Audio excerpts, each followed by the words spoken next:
नहमदुहु व नुसल्ली अला रसूलिहिल करीम अम्मा बाद फ़अऊज़ु बिल्लाहि मिनश शैतानिर रजीम बिस्मिल्लाहिर रहमानिर रहीम। मुहतरम सामीन इकराम, अस्सलामु अलैकुम व रहमतुल्लाहि व बरकातुहू। मेरा नाम है सैयद आकिब शराजी और आप देख रहे हैं हमारा चैनल नुक्ता हयात। आज एक नई वीडियो के साथ आपके सामने हाज़िर हुए हैं। आज मैं हज़रत लुक़मान अलैहिस्सलाम का सबक आमूज़ वाक़या आपको सुनाने लगा हूँ कि उन्होंने अपने बेटे से चंद नसीहतें की थी जो हम सब के लिए हैं। हज़रत लुक़मान अलैहिस्सलाम का नाम आपने सुना होगा कि अल्लाह ताला ने इनको ऐसी हिकमत अता की थी कि इनका नाम आज तक ज़िंदा है, और कुरान पाक में भी अल्लाह ताला ने इनके नाम की एक पूरी मुकम्मल सूरत अल्लाह ताला ने नाज़िल फरमाई है। और कुरान पाक में अल्लाह ताला इरशाद फरमाते हैं कि हमने लुक़मान को अक्लमंदी दी और कहा कि अल्लाह ताला का हक़ मान, अगर तू अल्लाह ताला के हक़ को मानेगा तो ये तेरे ही भले के लिए होगा। अब हज़रत लुक़मान अलैहिस्सलाम ने अपने बेटे को चंद नसीहतें की थी जो मैं कहता हूँ कि इतनी कीमती हैं कि अगर हम अपनी ज़िंदगी के अंदर उन नसीहतों को लाएं तो हमारी ज़िंदगी संवर सकती है।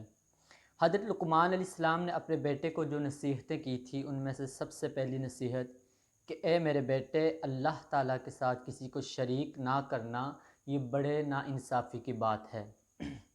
शिरक एक ऐसा गुनाह है, शिरक एक ऐसा ज़ुल्म है कि अल्लाह ताला कुरान पाक के अंदर साफ़ अल्फाज में इरशाद फरमा रहे हैं कि इन्न शिरक लज़ुल्मुन अज़ीम, बेशक शिरक से बड़ा कोई ज़ुल्म नहीं है। और जो इंसान अल्लाह ताला के साथ शिरक करता है, यानी अल्लाह ताला के साथ किसी को शरीक ठहराता है, तो अल्लाह ताला ने फरमाया कि ऐसे शख्स को बग़ैर हिसाब किताब के जहन्नम में दाखिल किया जाएगा और उसका ठिकाना हमेशा के लिए जहन्नम ही होगा। तो इसलिए लुक़मान अलैहिस्सलाम ने पहली नसीहत अपने बेटे को जो की कि अल्लाह ताला के साथ किसी को शरीक ना ठहराना।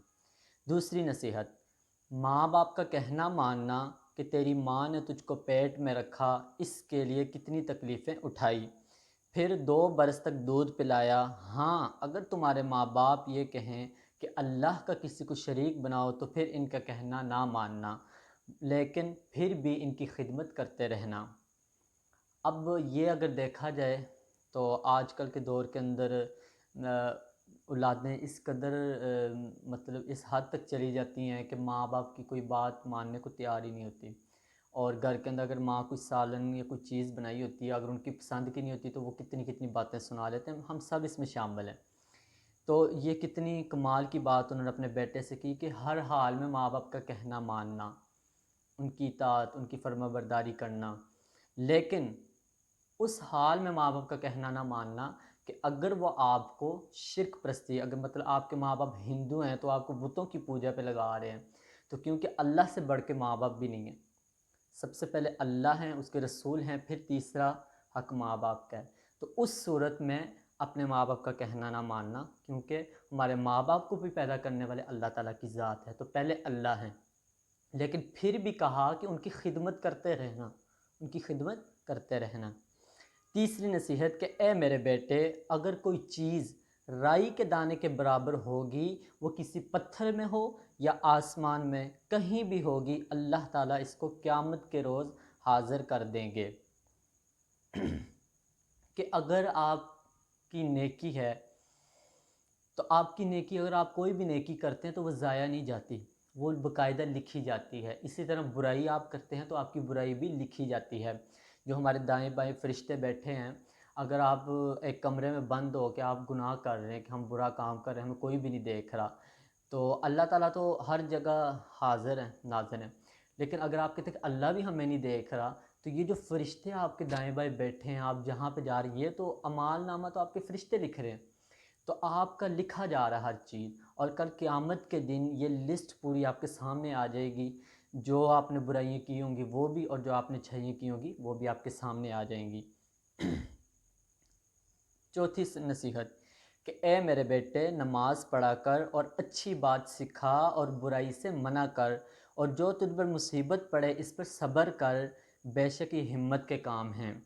यानी नमाज पढ़ते रहा करो और दीन की बात यानी तबलीग करना, यहाँ से आप मुराद ले सकते हैं कि तबलीग करो, अच्छी बात सिखाओ और बुराई से मना करो। और अगर आप पर कोई मुसीबत या कोई परेशानी आती है तो उसका सबसे बेहतरीन हल ये होता है कि हमें सब्र करना चाहिए, और आज हमारे अंदर सब्र नहीं है, ये सबसे बड़ी बात यही है کہ اگر ہمارے اوپر کوئی بیماری آ جاتی ہے تو ہم کہتے ہیں کہ ایک میں ہی تھا، میرے اوپر ساری بیماریاں آنی تھی، پریشانیاں میرے اوپر ہی آنی تھی ساری، تو ہم ناشکری میں آ جاتے ہیں کہ ناشکری کرنے لگ جاتے ہیں۔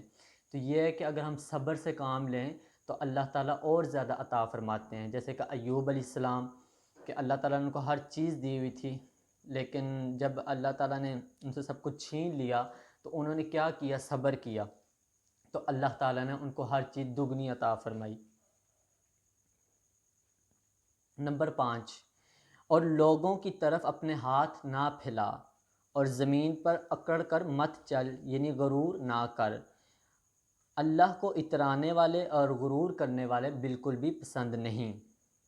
مطلب یہاں سے یہ ہے کہ جو مانگنے والے ہوتے ہیں، آج کل کے جو مانگنے والے ہیں، ان کے پاس ہر چیز ہوتی ہے، انہوں نے اپنی شکل و صورت ایسی بنائی ہوتی ہے اور وہ مانگتے ہیں، لیکن اگر اللہ تعالیٰ نے آپ کو ہر چیز دی ہے تو پھر آپ اپنے پلے سے لوگوں کو دیں، یہ نہیں کہ آپ لوگوں کے آگے ہاتھ پھیلائیں۔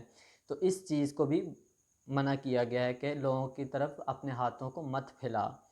اور غرور کا سر تو ہمیشہ نیچے ہی ہوتا ہے، کہ غرور کرنے کی وجہ سے اللہ تعالیٰ نے ابلیس کو عرشوں سے زمین پر پھینک دیا تھا، صرف ایک غرور کیا تھا، تکبر کیا تھا، باقی تو اس نے اتنی اللہ کی عبادت کی کہ فرشتوں کی صف میں شامل ہو گیا، لیکن ایک غرور کی وجہ سے اللہ تعالیٰ نے اس کی ساری نیکیاں ضائع کر دی اور عرشوں سے زمین پر پھینک دیا گیا۔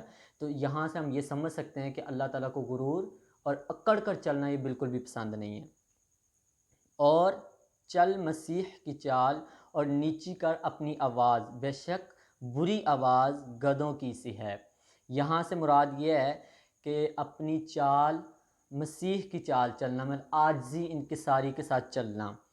اور آج کل ایسا ہوتا ہے کہ ہم ماں باپ سے بھی اونچی آواز سے بات کرتے ہیں، چلا کر بات کرتے ہیں، تو یہاں پہ یہی کہا گیا کہ جب ہم اونچی آواز سے بات کر رہے ہوتے ہیں، چلا کر بات کرتے ہوتے ہیں، تو یہاں سے انہوں نے گدھے کی آواز کے مشابہ اس کو کہا ہے، کہ اونچی آواز سے بولنا گدھے کی آواز کے مشابہ ہے، اور گدھے کی آواز جہنم کی آوازوں میں سے ایک آواز ہے، کہ کہا جاتا ہے کہ جب گدھا بولتا ہے تو اعوذ باللہ من الشیطان الرجیم پڑھنا چاہیے، کہ اس کی آواز کے اندر شیطان ہوتا ہے۔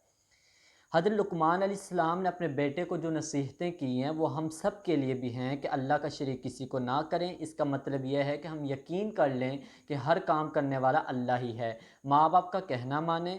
اگر ہم ذرہ برابر بھی نیکی یا برائی کریں گے تو اللہ تعالیٰ اس کو قیامت کے روز حاضر کر دے گا، اس لیے ہمیں نیکیاں زیادہ سے زیادہ کرنی چاہیے اور برائیوں سے بچنا چاہیے، تاکہ قیامت کے دن ہماری نیکیوں کا پلہ باری رہے۔ نماز پڑھا کریں اور لوگوں کو نیک بات سکھایا کریں اور بری بات سے منع کریں، اور نیک بات سکھانے اور سمجھانے اور بری بات کو روکنے میں اگر آپ کو کوئی تکلیف برداشت کرنی پڑے تو اس پر صبر کریں، یہ بڑی ہمت کا کام ہے۔ غرور نہ کیا کریں، یہ اللہ تعالیٰ کو بالکل بھی پسند نہیں، اور اونچی آواز سے نہ بولا کریں کہ گدھے کی آواز کے مشابہ ہے۔ ان سب باتوں کو اپنے دل میں بٹھا لیں۔ اللہ تعالیٰ ہمیں ان باتوں پر عمل کرنے کی توفیق عطا فرمائے، آمین یا رب العالمین۔ وآخر دعوانا ان الحمدللہ رب العالمین۔ تو دوستو، آج کی ویڈیو آپ کو کیسی لگی ہمیں کمنٹ سیکشن میں بتانا، ویڈیو کو لائک شیئر کرنا نہ بھولیے گا۔ آپ سے ملتے ہیں نیکسٹ ویڈیو میں، تب تک کے لیے مجھے دیجیے اجازت، اللہ حافظ۔